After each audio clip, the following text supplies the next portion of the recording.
বিহালীলৈ যাত্ৰা কৰিছোঁ। বগীবিল হৈ যাম। ইতিমধ্যে গাড়ীৰ ডিকিত ভৰাই দিলোঁ সকলো বস্তু। আহক যাত্ৰাটো আৰম্ভ কৰোঁ। এতিয়া আমি নেশ্যনেল হাইৱে 52 সোমালোঁ। বগীবিল হৈ আমি যাম যিহেতু।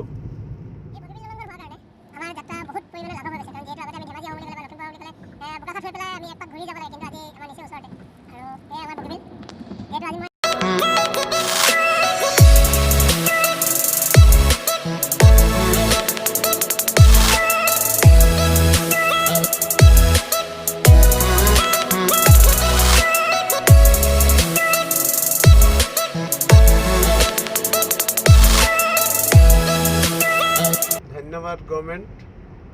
ধেমাজি আহি পালোহি। ধেমাজি আহি পাই যিহেতু অলপমান খাই ভাল পাওঁ, খাবলৈ মন গ'ল। পৰঠা লৈছোঁ আৰু খাওঁ, খাই লওঁ। খাই পেলাই আকৌ মানে কি মই গাড়ী চলালে কম খাওঁ, বাৰে বাৰে খাওঁ। গোগামুখ পোৱাৰ আগে আগে প্ৰাকৃতিক সৌন্দৰ্যৰে ভৰপূৰ এডোখৰ জেগা। দুইফালে গছ আছে, সদায় ৰুই ভাল লাগে। প্ৰায় এইফালে আহিলে ৰোৱা হয়, চাহ একাপ খোৱা হয়। আজিৰ ব্যতিক্ৰম নহয়। আজি অলপমান টাইম ৰোওঁ, ইয়াত চাওঁ। বিভিন্ন ধৰণৰ জাতি ইয়াত ৰয়। এইফালে পথাৰ, আগতীয়া ধান চাগে ৰোপণ কৰিলেই। চাওকচোন সুন্দৰ শান্ত পৰিৱেশ। এইফালে লৈ গৈছোঁ, এইফালেও দেখিছোঁ মই পথাৰ। ভাল লাগে সেইকাৰণে আহি এনেকুৱা ধৰণৰ জেগাত। আৰু সেইকাৰণে আপোনালোককো দেখাইছোঁ। ময়ো অলপমান ফুৰিছোঁ তাৰ মাজে মাজে। তেওঁলোক ওলালে ময়ো ওলাওঁ, বেছি দেৰি নকৰোঁ। লখিমপুৰ পাব লাগিব। লখিমপুৰৰ পৰা আৰু আগলৈ যাব। প্ৰায় মাহীহঁতৰ ঘৰ পালোহি। এইজনী আমাৰ ডাঙৰ নমস্কাৰ সকলোকে। আৰু এইফালে আহিলোঁ, খানা বনাই আছে। কি বনাইছে ক'ব নোৱাৰোঁ। ডাইৰেক্ট কিটচেনত মই এটেক কৰোঁ, সেইটো মোৰ নিয়মে। মাছৰ গোন্ধ। মাংস বনাইছে বোলে স্পেচিয়েল। কোনে বনাইছে? তই বনাইছে নে মায়ে বনাইছে? দেখিছে চেহেৰাতে কয় খোৱাত উস্তাদ। এতিয়া খাম দে ৰাইজ। আপোনালোকে মাহীয়ে আনি আছে, এয়া বহি গ'ল খাবলৈ। এটাইতো মোবাইললৈকে খাব নেকি? এইটো মোবাইলকে খাব। সেইফালে নিৰামিষ খাইছে দেই, আজি দেওবাৰ। আমি দবাম নে কি কৰে না?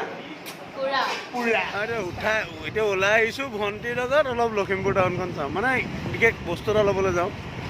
লখিমপুৰ টাউনটো বহুত পাক মাৰি মাৰি যাব লাগে। আমাৰ নিচিনা ষ্টেট নহয়। এইফালে ন' এণ্ট্ৰি বোলে। কোনফালে যাবি? এইফালে এতিয়া যাইছোঁ লখিমপুৰ টাউন। পোৱালীয়ে চলাই আছে, মই উঠিছোঁ, সেইকাৰণে ভিডিঅ' কৰিব পাৰিছোঁ। লখিমপুৰৰ পৰা ওলাইছোঁ, কিন্তু এইটো এটা মন্দিৰ দেখাইছোঁ। কলহত গণেশ মন্দিৰ, লখিমপুৰ বিখ্যাত গণেশ মন্দিৰ। মই আহোঁতে মই সোমাম চাগে, কিন্তু এতিয়া অকণমান লেট হৈ আছে মোৰ। আহোঁতে সোমাম গণেশ মন্দিৰ। সুন্দৰ অলপকৈ দেখাই দিছোঁ আৰু ৰাইজক। এইটো গণেশ মন্দিৰ। এই অলপ দূৰ আহি পেলাই এইটো হৈছে জগন্নাথ মন্দিৰ, দুৰ্গা মন্দিৰ। মই আজি বিশেষকৈ গাড়ীৰ পৰাই দেখাইছোঁ। পৰাপক্ষত যদি আকৌ নেক্সট মই যেতিয়া ঘূৰা সময়ত যদি সময় পাওঁ, দুটি মন্দিৰ মই সম্পূৰ্ণভাৱে দেখাম। এটা ব্লগে বনাম বাৰু।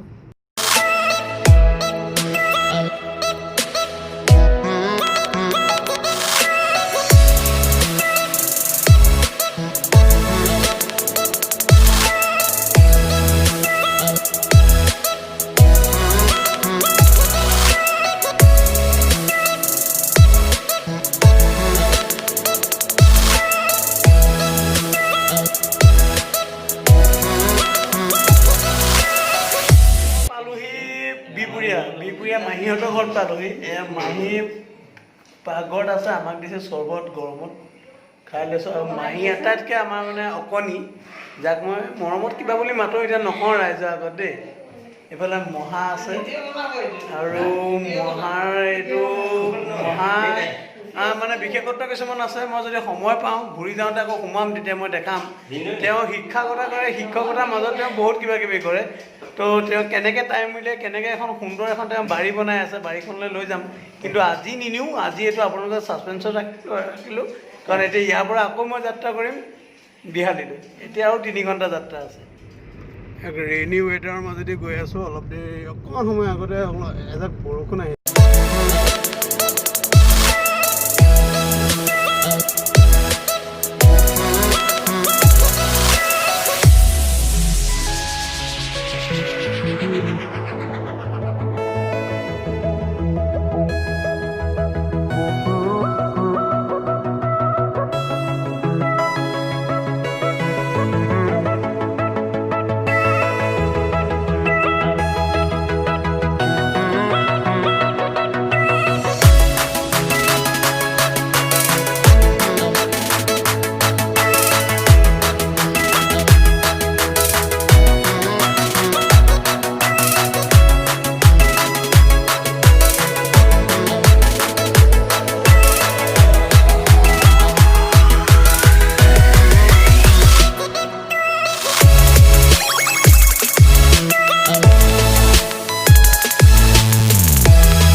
আছোঁ গহপুৰ পাৰ হ'লোঁ গহপুৰ পাৰ হৈ ঘাঁহিগাঁও বুলি কয় ঘাঁহিগাঁও পালোহি পাৰ হৈ এতিয়া ঘাঁহিগাঁৱৰ পিছত আমি চাগে বেদেতি পাম নহয় বেদেতি পাম বেদেতিৰ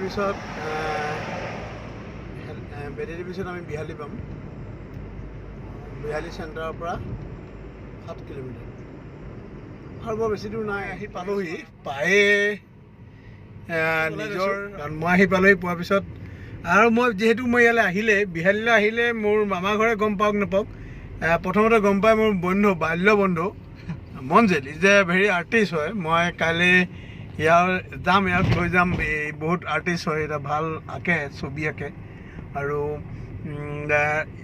ইয়াকে কওঁ আৰু আহিলোঁ বুলি আহি পালোঁ পোৱাৰ পিছত এতিয়া ঘৰত সোমাই মাক ড্ৰপ কৰি ঘৰ পালোহি মামা ঘৰ এতিয়া আৰু ৰেষ্ট লওঁ ভাগৰ লাগিছে দিনটো অকলে ড্ৰাইভ কৰা বৰ বেছি কিলোমিটাৰ চলা নাই কিন্তু ৰেগুলাৰ যে মই ড্ৰাইভ নকৰোঁ এইটো চিনাকি কৰি দিলোঁৱেই এইটো মঞ্জিল হয় কাইলৈ দিনটো মোৰ লগত থাকিব পৰহিলৈ থাকিব আৰু কাইলৈ আমি প্লেনিং বনাই আছোঁ যদি হয় লগ গম পাবই এনেও আপোনালোকে শুভৰাত্ৰি সকলোকে আজিলৈ বিদায় মাগিছোঁ বাই বাই